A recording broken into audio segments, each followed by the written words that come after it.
What's going on, everyone? I am Double D, and welcome to the Double D Podcast once again.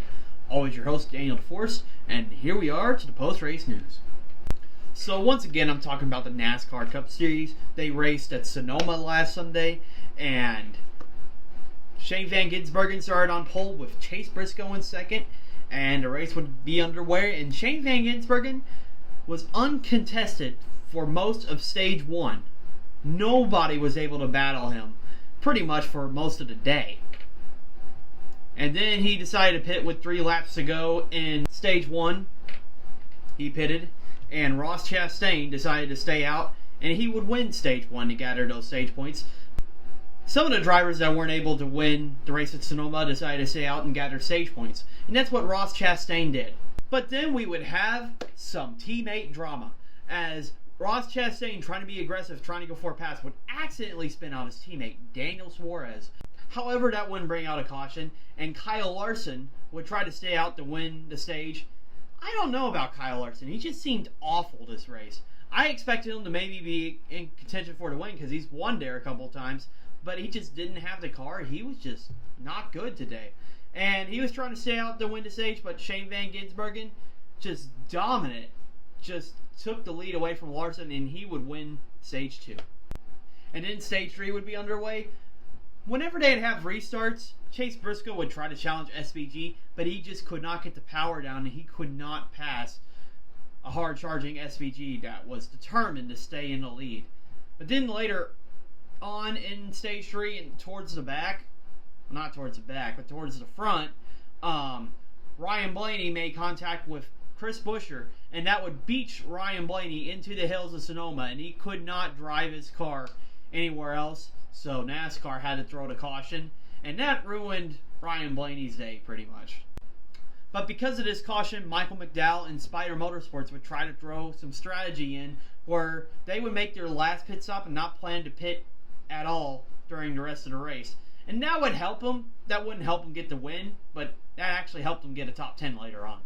Of course, Shane Van Gisbergen was still leading, but then Cody Ware lost the wheel and brought out the caution. Of course, with how dominant Shane Van Gisbergen was, he decided to stay out, and the other ones right behind him did the opposite, would pit, one of them being Chase Elliott and others. But William Byron and Chase Briscoe and Christopher Bell would stay out, which honestly I didn't think was the right move because there was no way that you had the right type of car that could have caught up with Shane Van Gisbergen. But then the restart would happen, and Chase Elliott trying to make his way through the field, it would just be difficult for him because we'd have caution after caution. And one of those being Justin Haley spinning Noah Gragson, and then we'd have another restart where Justin Haley would spin Ricky Stenhouse Jr. It just seemed like, it was just really frustrating because it just seemed like everybody on that restart was just running out of talent, and that was making it more difficult for Chase Elliott to catch up to SVG. Because he had those fresher tires, and he needed a long green flag run to catch up to SVG, but Chase Elliott wouldn't get that. And then, of course, they had the final restart, which I think was around 4 or 3 laps to go, and Chase Elliott slipped in some dirt that was left on the track after a previous spin, and just lost the car, and could not hold his speed down to catch up to SVG, and he can only lock in a top 3 finish. And that would let SVG have a really dominant day, and he would win at Sonoma, his 3rd race of the season. Yeah, watching this Sonoma race, I did not find it enjoyable at all, because it really exposed how NASCAR still needs to work on the road course package for the Cup Series. I mean, it did look kind of exciting in Chicago. That's because most of the drivers still don't know the track that much at all, and there was just a lot of battling going on, but you just notice that these road courses, well, besides maybe Coda this year, they just haven't been as interesting. And that's something this NASCAR needs to work on. I'd have to rate this race probably like a 2 out of 10. It just, at times, I felt like falling asleep. But it wasn't the worst race this season. I think the worst race was Bristol, but it is what it is. And now we take a look at the top 10. Pretty much SVG getting the win. He just decimated the field today. Chase Briscoe getting second. He also started second. You could just tell his car was not good enough to challenge Shane Van Gisbergen and Shane Van Gisbergen's skill at road courses. Chase Elliott trying to make a run at the end, but he could only get up to third because of those BS cautions. And then you had Michael McDowell, fourth. That strategy working out for him, getting that late caution. He was able to pit, and he was able to get a top 5 finish. And then you got Christopher Bell in fifth, Tyler Reddick sixth, Ty Gibbs seventh, William Byron eighth. He was running top 3 most of the race, but just did not have a good execution there at the end. Then you got Joey Logano in ninth. Kyle Busch somehow managed to get a top 10 finish. I mean, with that tractor that Kyle Busch is driving, he managed to still get a top 10. And he's still in contention to try to get a playoff spot, in which I hope he does. And now we look at the point standings. As you can see, for like the playoff tracker, Kyle Larson still in the lead in first. You've got Denny Hamlin, Christopher Bell up there. Just because Shane Van Gisbergen won 3 races at the road courses this year, he is already tied for the most wins this season and is also in the top 3 in the playoff standings, which I think is ridiculous, but hey, more power to him. Then you got, of course, you can tell that there's 12 drivers with a win, of course. And then you can look at the playoff bubble. As you can see, it's closer battle now. Bubba Wallace is 3 points above the cutoff line, and Ryan Preece is 3 points below. And Kyle Busch, he helps his gap there, and he's only minus 37 out. So if he can keep continuing to get top 10s and maybe add some consistency going into the playoffs, Kyle Busch may be able to be in contention to maybe get a win or even try to get a playoff spot. And now it's time for my interview that I have every podcast. This episode, I will be interviewing Roberto Face. Now, he is a different type of motorsports fan. He is actually, NASCAR is not his top sport. It's actually Formula 1. But I'm trying something new. I'm trying to interview different fans from different backgrounds and trying to explore more of the motorsports world. And FYI, I'm not as knowledgeable about F1 as I am NASCAR. So this was kind of new, but more of like a refresher because I've been around F1 in a while. But here is the interview. Thank you for joining the Double D podcast. Roberto, want to introduce yourself more to the audience at home? Yes, I'm Roberto. Face. Been pretty much like a F1 fan since 2019. I actually started off liking racing back in 2000. That's when I remembered stuff. But my dad and mom took me over to a NASCAR race back in 1998. Back when I was like a little kid, over to Darlington, and we actually got into the pit lane. We got the infield pass, and we were actually able to walk the pit lane and be in the infield for the entire race. So, man, and then also we went to dirt track. I also went to a dirt track the day before. Man, you were one of few drivers to see Earnhardt race in person. Earnhardt Sr., as a matter of fact. That's crazy. Yeah, I did. Oh yeah, I did see Earnhardt Sr. I did. So of course you discussed how and when you got into the motorsports.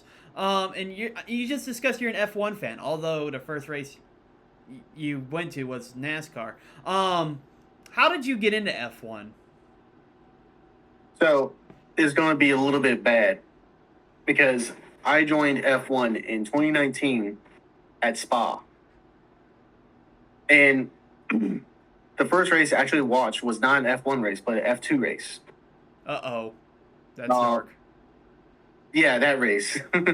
So, I watched it, and I saw, can't remember what the guy's name is. If you guys know, you know. Yeah. And so he got wrecked into the wreck over in Spa. And he kind of died after that. So that's how I got introduced into the sport. It's Antoine Hubert that died. Yeah, rest in peace. And that's how I got introduced to the sport. So I was like, I can't necessarily judge a sport based off of this one incident. So I watched the F1 race and got interested in it because it's something different. Because back when I was a kid, I liked watching NASCAR. And then, and of course, I think this is going to delve into another thing you probably probably want to talk about is like what happened between my likeness to NASCAR. Is because for me, back when we had Tony Stewart, Jeff Gordon, Bobby Labonte, Mark Martin, all those guys, they all retired, or they're all just we're not as good in the racing that I just started to stop watching it. Yeah. And plus, also other stuff happened in my life too. Yeah. So it seems like with you, pretty much, whenever the stars left, you quit watching, and I've seen that with some people too. But one thing I do kind of disagree with some NASCAR fans and other fans say about NASCAR, is when Dale Sr. died, NASCAR died with it. I disagree with that because in the early 2000s, NASCAR was still as popular as it ever was. It was rivaling the NFL in ratings. And I believe it was until a race in 2008 with the car tomorrow. The cars were just terrible in my opinion. And they had that rough race at Indianapolis where the tires kept going terrible. And if you noticed, after that race, not much people were attending one of the best racetracks in the world being in Indianapolis. And the ratings just kept declining year after year. So, I think that was some reasons there. But, okay. So, what's next? Okay. So I kind of want to discuss how I got into F1 too, because I kind of similarly got into F1 kind of the way you do. Not as dark, but discovered it later. In 2017, actually, I'm going to go back to whenever I saw my first ever F1 race. All the way back in 2012. It was the Abu Dhabi Grand Prix. And I didn't really know, the names and not much what was going on. But I do remember Nico Rosberg's crash, where he just went behind somebody and I think it was Nick Heidfeld, if I'm correct. But he crashed into somebody like that, and guys, correct me in the comments if I'm wrong, but he crashed into him and went up in the air, and, I thought it looked spectacular as a young kid, but not good, knowing that you're older. But then, of course, Kimi Räikkönen won that race in 2012, his famous "Leave Me Alone, I Know What I'm Doing" race. And yeah, I didn't really know how to watch F1 after that, because of course I was a kid. I didn't really know what channel stuff was on. But I got back to it in 2017, and it was mainly because Fernando Alonso testing out Indy 500 in 2017. And I thought, well, he's from there. I'm going to check out and see what F1's like. And then the very first F1 race I've watched after that in years was the 2017 Azerbaijan Grand Prix. And that was when Daniel Ricciardo made 2 wide and 3 wide passes to get up to the front and also won that race. And that's why Ricciardo became one of my favorite F1 drivers back then. And I was mainly a Red Bull fan for a few years. So there's some dramatic F1 news going on with Red Bull having its downfall and stuff. Christian Horner just recently last week left Red Bull. So what do you think about that, Roberto? It's going to be a change of direction. I think with how this season has been going, with the car not doing as well as it is, and Max is driving as best as he possibly could with the car, I thought they were going to give him at least either end of this year, no later than the end of next year. Then they'll probably get rid of him. But stuff happened behind the scenes, whether it's with probably with Jos Verstappen or something, where they're had a big disagreement or something, and then they're you know what? And then Max comes in and he's you know what? I just want to get Christian Horner out. It could be something behind the scenes that could have just took out Christian Horner, because I didn't.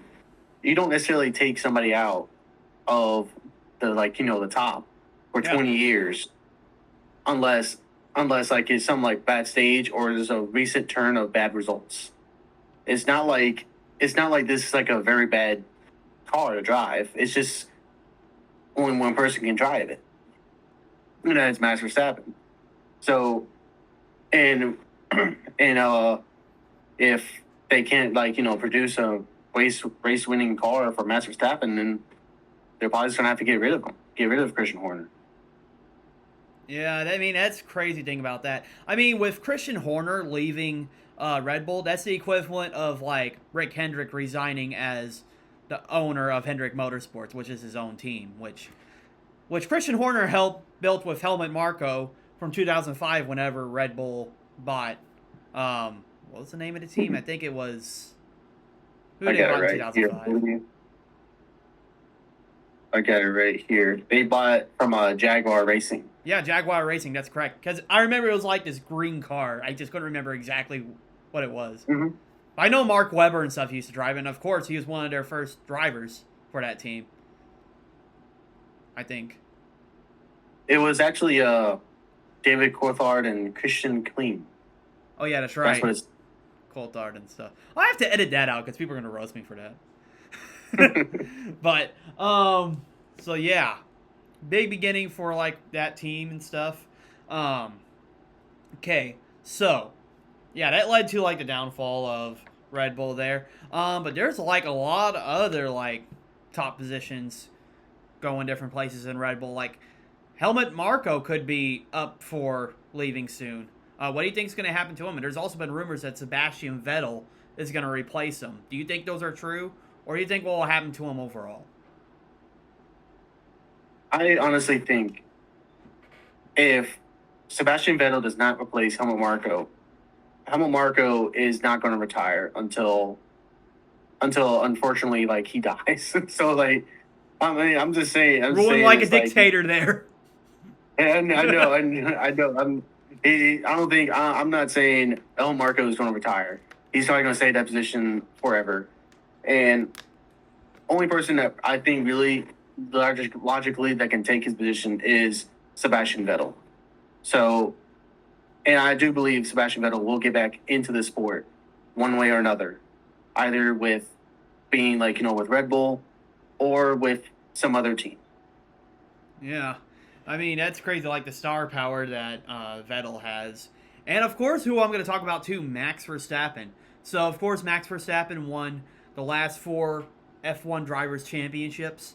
And Sebastian Vettel also won 4 championships back in the span of 2010 to 2013. Then he combined 8 championships for Red Bull. And so what do you think is going to happen to Max Verstappen? Of course, still trying to contend for wins in a weaker car. But he might end up going somewhere else. Like recently he got WEC license. And there's rumors that he could be leaving the sport. And there are also rumors that he could be going to Mercedes. What do you think is going to happen to Max Verstappen after Christian Horner's gone and all the changes going on with Red Bull? Well, I personally think, for me, he's going to stick around as he can see about, like, this new regime with, what's the guy? Laurent. Is that the guy's name? Laurent. You'd have to say it for me. I know. I'm trying to remember his name. Laurent Mekies. He's going to try to probably see how he can help develop the car for him, and then, like, I'm not saying he's going to leave in 2026. All right, if he leaves in 2026, it's either going to be for Mercedes, or, in my personal opinion, I think he's going to leave for Aston Martin.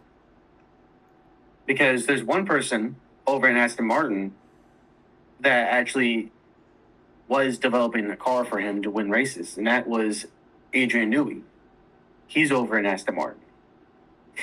And interesting, because Newey did go to Aston Martin. Was it like recently or like a couple of years ago? I can't really remember. Recently, yeah, that's right. Last year. Yeah, last year he went there like last year, and he's been developing the 2026 car. Because I know Aston Martin is not like a top team, so they're like, well, we're going to go ahead and focus on 2026 and say screw with 2025, which I think that's like at the beginning of the year, that's pretty much like 3/4 of the paddock was like the teams on the paddock. They're like, we're going to say screw 2025. We're going to focus on 2026. Yes. There was only about like 3 or 4 teams that would be like, let's focus and try to win this year's championship. The rest of them were like, screw this. We're going to focus on 2026. But yeah, Adrian Newey, was with Red Bull from 2020, not 2026, sorry, from 2006 all the way up until just this past year. And he helped build that team up with Christian Horner and Helmut Marko. Yeah, that's crazy. Adrian Newey, I think like watching over years, you can tell like him and Max Verstappen had a good relationship compared to like the other like workers there at Red Bull. So I do find that interesting that you do say that. So that leads me to another question. Something I wasn't expecting to talk about. So if you think Max Verstappen is going to Aston Martin, do you think is it Lawrence Stroll? Lawrence Stroll. Do you think he'll take the bait and just kick out his son Lawrence Stroll out of the team, or do you think? What do you think is going to happen? Well, I think for as long as Fernando Alonso can still drive the car, he'll stay in at Aston Martin. Okay. And I know there's also talks of him to go to endurance racing as well. There's also talks of him going to endurance racing. But I think he wants still to be part of F1 until he cannot be part of F1 anymore. I see. And he's going to drive until pretty much we don't know. Like I don't know how he can still drive at the age of like 42 in an F1 car. I think he might be trying to go like 45 years old, and he's like might call it quits. But I think he's going to stay there. Lance, I think he's not going to. I don't think he's going to stay at Aston Martin. He's not have his full heart into F1. That's the first thing. And I think personally, honestly, he's going to just simply be. Lawrence has to make a decision if he's going to try to go and get Max Verstappen, because he already has one person from Red Bull that helped build his car. That's Adrian Newey. Now he needs a driver to get into that Aston Martin, to propel Aston Martin just from like a laughingstock middle field type team to a contender. Yeah. I mean, that's just an insane thing because everybody was thinking over the years that Max Verstappen and Alonso were going to team up with Red Bull. Now there's a possibility that they'll team up with Aston Martin instead. The plot twist that goes on in F1 is crazy. Yeah, it's the circus of F1, and the rumor mill of F1 is just so ridiculous. Like, I know for me personally, I used to believe some rumors. Now I'm like, okay, I'm just not going to believe it until like it happens. All right, if say one driver is like, oh, it's all but confirmed for this one driver to sign with this team. Oh, okay, then next thing you know, he doesn't sign with the team. Yeah, insane stuff. So this is going to be a crazy topic that's going to raise a lot of eyebrows here in this podcast. Who do you think is the better overall driver? Of course, we've seen like Kyle Larson had his dominating season in 2021 and also some pretty significant victories with like World of Outlaws and other stock race cars and late models and stuff like that, and also on dirt. But with Max Verstappen showing his dominance with F1, being with the best team and showing his consistency after being not as consistent overall in his career. But them taking like on different types of motorsports. Overall, who do you think is a better driver between the two? Big topic with a lot of motorsports fans. I might get some heat with this. I might. Because I know you're more like, NASCAR. Yeah. For me, I think personally it's Max Verstappen. Okay. Mainly because of you can. I see Kyle Larson drive. I don't necessarily think he has the same type of drive as Max Verstappen. Max Verstappen, he drives pretty much kind of like 24/7.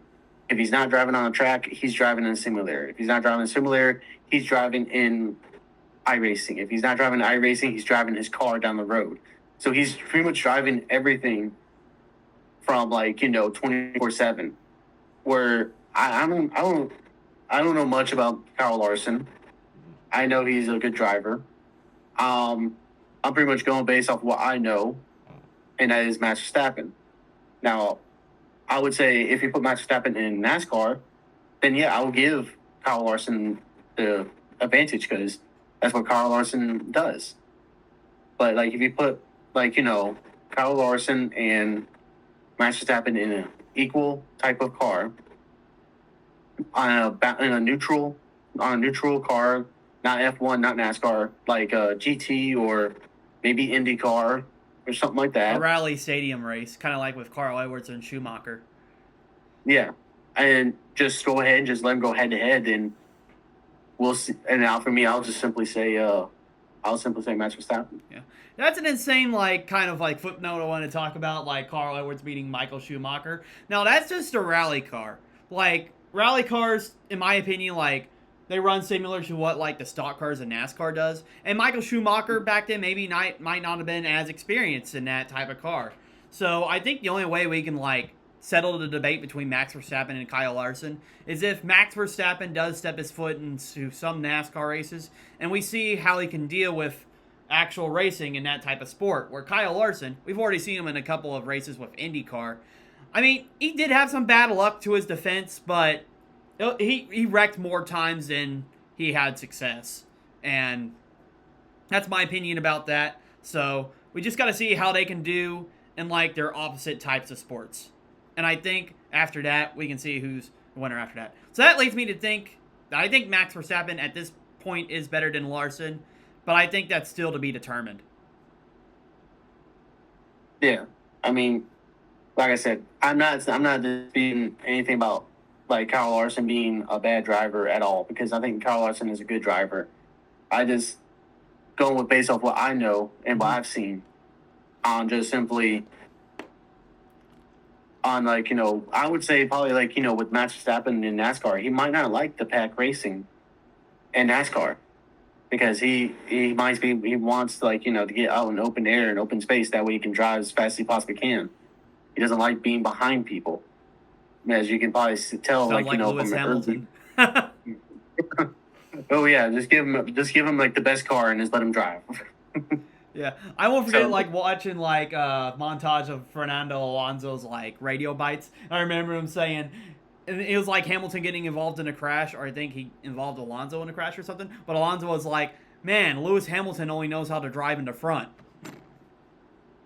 Yeah, and I think that's also another thing you could add into for this drivers in general, is that there's some drivers who can drive in with other drivers and maneuver themselves around.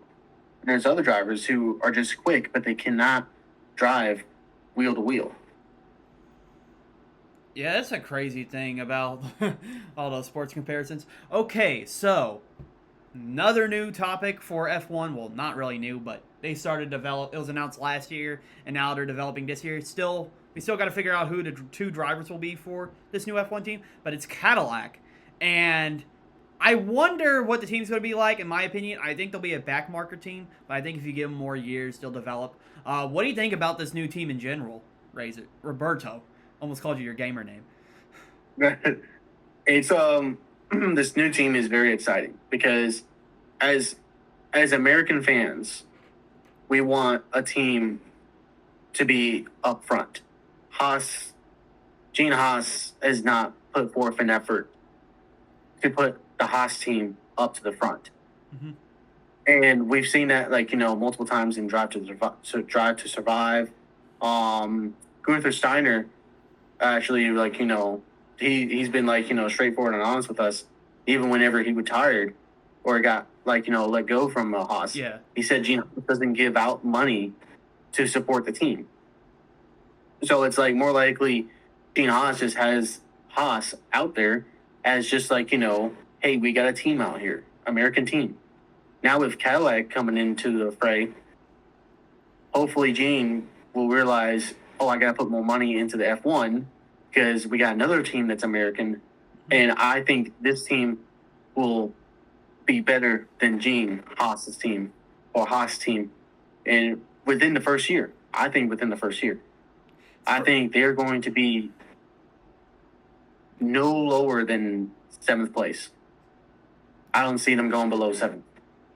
I see. It's crazy you say that because Gene Haas, of course he was co-owner with Tony Stewart for Stewart Haas Racing in NASCAR for years. And I won't forget saying in 2023, because I noticed the the stuff that was going on with Gene Haas and F1 about like the Nikita Mazepin like sponsoring drama and stuff. I do remember.